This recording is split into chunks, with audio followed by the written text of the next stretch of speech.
Oh, well, I believe it's near an air quality management area declared nitrogen dioxide, but nitrogen dioxide has not changed.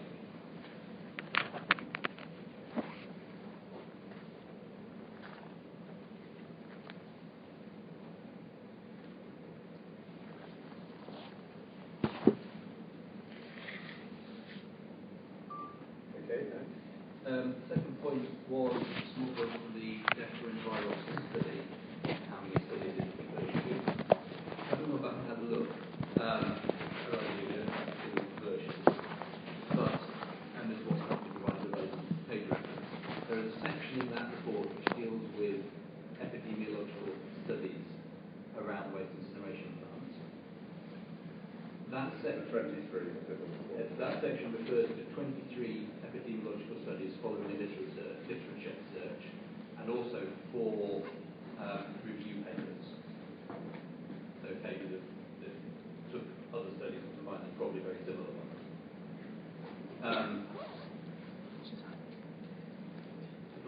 Yes, I did go look at other people to see how many other studies people generally refer to. Just as an aside, I suppose, one report is often referred to by opponents of this client, the BS, which is cited in Ecological Medicine report, which deals with a number of aspects of waste incineration. They refer to 19 epidemiological studies. It seems to be about right, a fairly standard number. So I think you and Mr. Watson agree. We agree that's the right number. Yes. Thank you. And the third point, which I can come back to partially, was around the Western Wood plants. You'll recall we had discussions about emissions from there and what sort of wood it was burning. And what we identified was that the information was included in the document was not yet for the inquiry, but was for the Environment Agency. Obvious reason we'll come to that for the inquiry. Having looked at it, there is data in that document you will receive, which covers 2009, 2010, and 2011. In 2009, the plant burned almost entirely clean wood, introducing waste wood about halfway through 2010, and then carrying on burning waste wood in 2011. I can't give you an answer on how much yet, because I'm also not yet got it to phone people to find out. But what was apparent from that data was that while it was burning clean wood, the nitrogen dioxide emission was of the order of 130 to 140 milligrams per normal meter cubed. Measured value at 11% oxygen. And since it's been burning waste wood, that has increased to sort of 150 to 160 milligrams per normal meter cubed. So I think this is what I said. I think that was consistent with what I said yesterday. Yeah, and I'm assuming, Mr. Oaten, that the 150, 160 is measured in the same way. It's a measured value adjusted to 11% oxygen. The plant has an emission limit of 250 milligrams of NOx at 6% oxygen, which is equivalent to 166 milligrams at 11% oxygen. Right, that's 250 at 6%. Which is 150 equivalent to 166 at 11%. Does that mean, if I've understood it then, that the readings that they're getting in 2011, which I think you said 150 to 160, are getting closer to the emission limit? Yes, that would be correct. Okay. Do they use any catalytic reduction to it? They don't, no. They have it installed. Well, sorry, they have the holes installed. It was designed to have it installed if necessary. But they haven't found it necessary.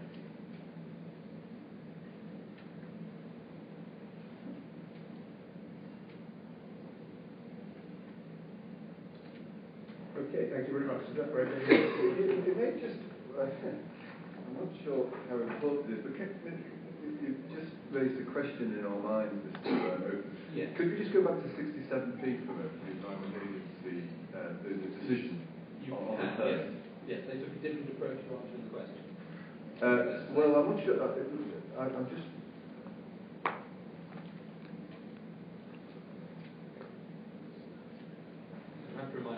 It's page 127, and I'm just wondering, you just told us the limit is 166. at Western Bioenergy. Yes. And 127 seems to be suggesting there was a high, if I'm reading it correctly, seems to be suggesting there was a higher length actually. Indeed, and I think they are unhelpfully being confused between different oxygen levels. Right. So, I'm not convinced. Yes, I'm not convinced that response from the agency is entirely helpful. Right. So where's that reference on 127? This phrase? On 127, sir, if you Second paragraph. Third paragraph. yes, on the left-hand side. yes. Well, I suppose part of the problem is that they're talking about WID limit. They are, which doesn't actually apply to this plant. There anyway. Yes. But they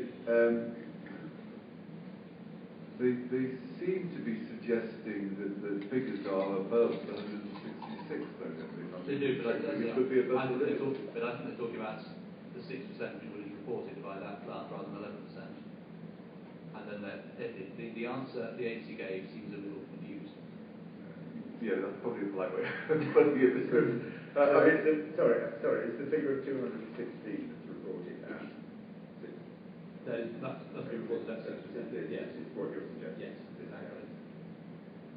But just so that we're clear, if the Environment Agency were doing a comparison with the Waste Incineration Directive, yes, that would be being measured, should be being measured at 11%. Yes, that's correct.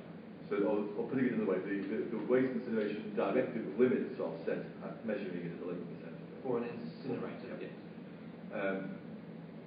Which is another area of confusion we've got here, I think. It is no, I mean, that is why I've included quite a lot of that in my report to try and clarify that confusion. Well, but just so that we're clear, at 11%, if we're trying to do a consistent approach, at 11%, the limit set for this plant is 166, and those figures that you were quoting just before, again, are at 11%. Correct, yes. Okay. I'm not sure we can take it further. Is that everything, sir? No, but as I said, there was one of the points I looked at in review stuff that probably actually isn't appropriate to cover at this point. It's more a later discussion point. I don't have to come into it now, but... Well, if it's a matter that genuinely comes out of looking at those matters, I suspect I can't object to you dealing with it, as long as it is genuinely at those rather than completely new points. The answer is, it came out of my reviews of the documents when looking at the number of epidemiological studies, which meant that I looked at other reports to see what they said, and it illuminated an answer that I'd given earlier. So it coincidentally comes out, is probably a fair way of putting it. Well, I'm not going to be a complete, as long as you're not abusing my tolerance. I'm not going to be a complete stickler, because I suspect the inspector. We're all dying to know what. I suspect the inspector would rather be informed. Mr. Fraser, if it's a point that the witness has gone away and thought, well, you shouldn't take them, I'll deal with it presently, you may be sure. So well, what's the point that you come across? I'm happy for it to come out. Okay, it was related to the HPA document, which is actually, as I now realise, they call it document 78. So the HPA review was for waste incineration plants, which, as I say, I went to look at in terms of the question of epidemiological studies, which reminded me that I'd given an answer to a question at some point yesterday. I think it was around 4:45 or so. It felt like that. It may have been earlier. We never know. Which was related to whether the stack height of this plant meant that statement applied to this plant, in essence. I remember the question, sir. Is that a reasonable summary of the question? Yeah. Well, I think I've put it slightly different way. I think I know what you're talking about. So, Yes, indeed. And what I was looking at in the paper, or what came out of the paper, was whether or not the effect of the reduced stack height would changes their view, if you like. And in particular, the use of the word modern, which is what we talked about. And what it seems to me, and I've to work through it if it's helpful, what it seems to me in the document was when the statement is referring to the word modern, it's using that in contrast to the previous generation of had substantially high levels of emissions, particularly around dioxins. The second point that I think came out of from looking at it is actually comes from the summary, helpfully, so we do have that, where it says this view, i.e. that this view about incinerators is based on detailed assessments of the effects of air pollutants on health, and it then carries on in the statement to look at a number of specific pollutants and comments on the impacts of those air quality assessments. I don't think that effectively the work that has been done at this plant gives any different answers. So what I was trying to do is clarify my previous question, sort of either potentially or possibly. There we go. I think it's a slight re-examination of yourself, Mr. But I'm not going to do that. It's not intended to be. No, it's all right. I think that was it. Thanks very much. Okay, thank you very much, Mr. Fraser. Mr. Cunnington, then. So I only have 4 short points, I think. And Mr. Oaken, they're these. You recall yesterday, Mr. Fraser asked you a number of questions about the relative merits of the monitoring results for Liverpool Road diffusion tubes and Salford Eccles diffusion tubes as representative of the nitrogen dioxide concentration at Tyndall Street. Yes. As part of the ambient or background concentration. Yes. And it took up quite a long part of the cross-examination yesterday because there's a contention, isn't there, or it is contentious, as to which of the diffusion tube results, if either, represent, that is, when I say which of either, I mean Liverpool Road or Salford Eccles, give a fair representation of Tyndall Street. Yes. Now, we agree on this, don't we, that the only reason why that contention is possible is because there has been an absence of background monitoring for Tyndall Street or any other site likely to be affected by the BRR. It's true that no additional monitoring has been done, yes. And you're aware as well that that was one of the primary criticisms made by Dr. Holman of the approach, that there wasn't any background modelling or monitoring of the affected site. I'm aware that was a criticism, yes. And in particular, Dr. Holman focused on the absence of monitoring or modelling from traffic emissions. Or traffic pollution. Not just focused on the monitoring from traffic emissions, but you did comment on the absence of modelling of traffic emissions, yes. Well, let's have a very quick look at paragraph 4.2.12 of Dr. Holman's evidence.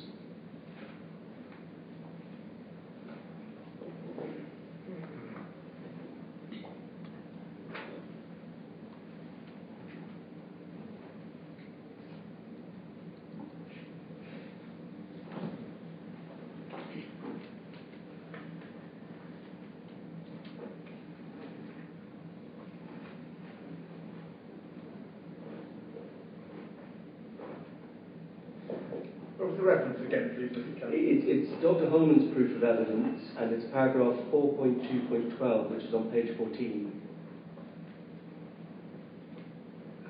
Thank you.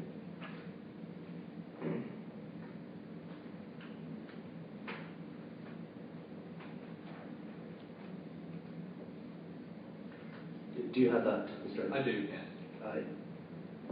What Dr. Holman said was, as a result of the influence of the motorway and main roads on the spatial variation of nitrogen dioxide concentrations, the appellant, in my opinion, should have undertaken, and then 2 elements, their own monitoring to supplement the data from Liverpool Road, and then modelled the concentration in the area, verifying the results by comparison with the measured data.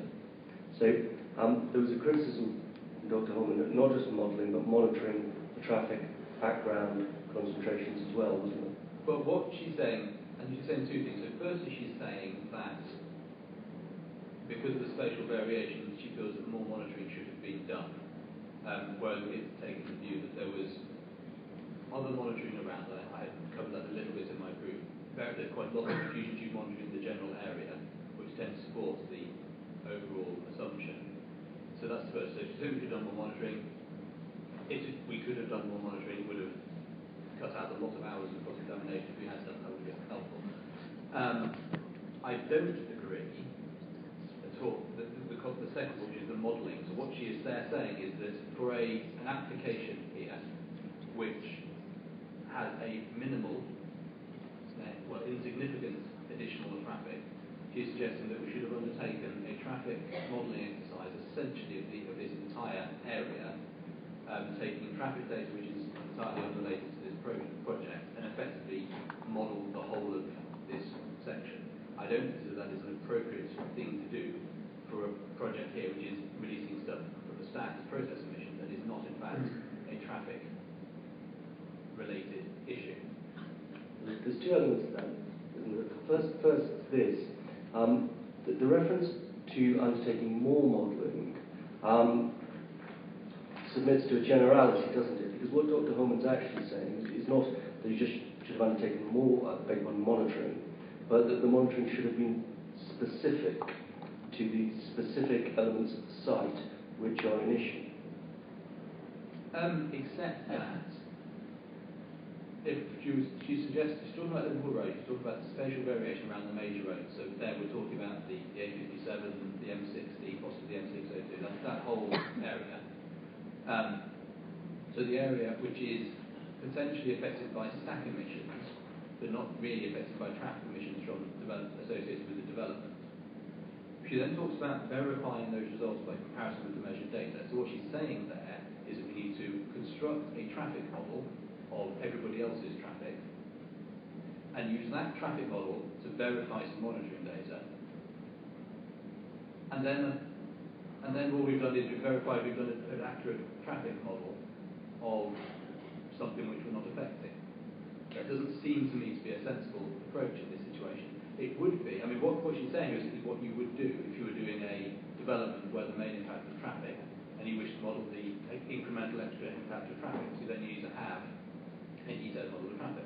But isn't that it? I mean, because you reply to this paragraph at 3.7 of your rebuttal.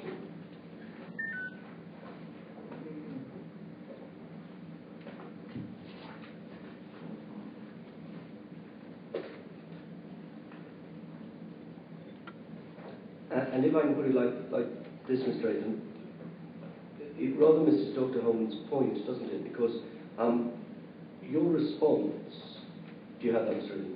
I do. Sorry. You say Dr. Holman suggests, paragraph 4.2.12, that it would have been more appropriate to carry out a full traffic model as well as additional monitoring. I do not agree that this would be appropriate for a development which generates a significant amount of traffic.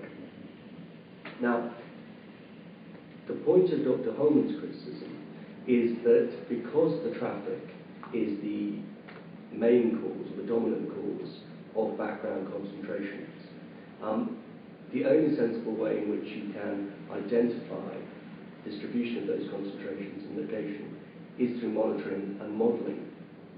But the point to which you choose to respond is that it's the additional traffic, second sentence of paragraph 3.7, which you say is insignificant and therefore doesn't need to be modelled. Yes, that's how I responded in 3.7. I think I've tried to expand a bit on that in my response to your question, which is that I don't consider that I don't agree with Dr. Holman that it's appropriate to carry out a traffic model to do what she is suggesting. Mr. Aiton, make me help with this because I'm well aware that you're very experienced in emission modelling. What I can't find in your proofs of evidence, it may be because your experience at traffic modelling. Yes, my experience is primarily related to process modelling, that is correct. But that's emission modelling. Do you have experience in traffic modelling? I've done some, but not as extensively. You can see, can't you, Mr. Aiton, what a public cause of concern is here, that given the considerable sums of money spent on this application, it would be relatively inexpensive to have conducted monitoring and modelling of the background concentrations, wouldn't it? It would. And you can appreciate as well, can't you, public cause of concern, that one of the reasons why that relatively inexpensive step wasn't taken was because by relying instead on what are said to be comparable sites, the public can have a concern that you're avoiding collecting data which may be unfavourable to the application. I suppose that interpretation could be taken. It would, however, be an incorrect interpretation. And there are two separate points here, although we're attempting to link them together. On the monitoring point, when we looked at this application and this development initially, we looked around how much monitoring there was in the area. We felt there was a decent amount. We had felt that characterised sufficiently, and that statement was made quite clearly. In discussions that we had with Trafford Council, Salford Council and the Environment Agency about how we would be carrying out this assessment, at no stage did someone say, well, that's no good, you need to do your own monitoring. The intention of all this was to try and move this application through as efficiently as possible, and the decision was taken that stopping for a year or 6 months to carry out some monitoring was not appropriate. So that is, so monitoring was not done for that reason. We felt there was enough data, and all of the regulators agreed with us. The modelling, as I say, is a separate point. The modelling is what she's saying there is that we should do monitoring, and then we should either verify the monitoring with modelling, or we should do some modelling of the local area in order to verify that modelling, which doesn't seem to be the point. So I accept that it would have been, with hindsight, beneficial to do additional monitoring, but it was not done for the reason it was not done for the reasons that you suggested. It was not done because nobody else felt it was necessary, and it didn't fit in with our approach. When you say didn't fit in with your approach, that's commercial expedience. It's more timing expedience, I think it's fair to say, but possibly, yes. Sorry, I didn't quite catch the question. I got the answer, but I didn't quite catch the question. The previous answer was it didn't fit in with our approach. Yeah. And I said, by approach, you mean commercial expedience. Okay, thank you. Yeah. And the answer I then got was timing, but not timing with reference to anything. Yeah. Now, a very short point, Mr. Oakham. Core document 34, if you would. That's the letter of February 2011 from the HPA. Sorry, just...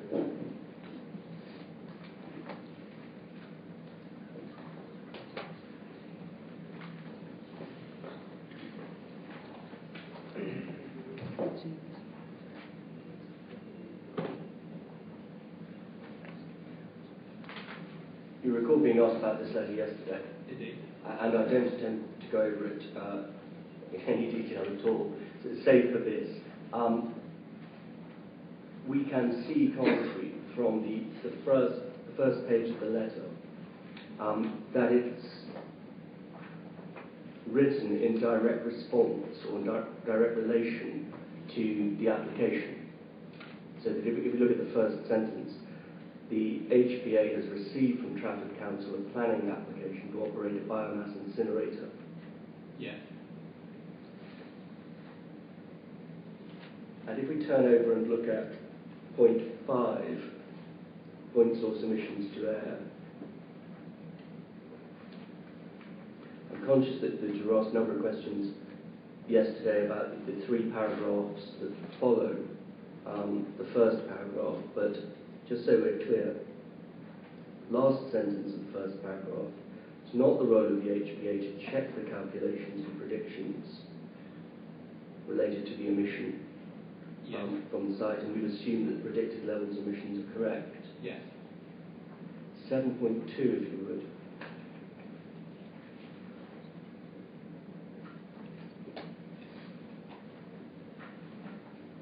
The HPA were also presented, you can see there at 7.2, with a number of body of documentation in relation to other facilities in the area. And we can see, can't we, they responded there. We note that the health risk assessment also considers the potential combined impact of existing or proposed nearby facilities. Yes. While paragraph 12.198 concludes that the combined emissions from the facility and other consented developments nearby does not lead to additional exceedances of the AQS objective for nitrogen dioxide. And then in bold, we recommend that the local authority check these calculations and that the predictions for contributions made from other developments are correct. So you can see, can't you, from 7.2 and 5, what the HBA understand the allocation of duties to be and the role they envisage for the local planning authority. I can see what they're recommending, yes. Now, two very short points. Yesterday, in evidence in chief, you gave evidence that the transport that's likely to carry the feedstock to the site wouldn't pass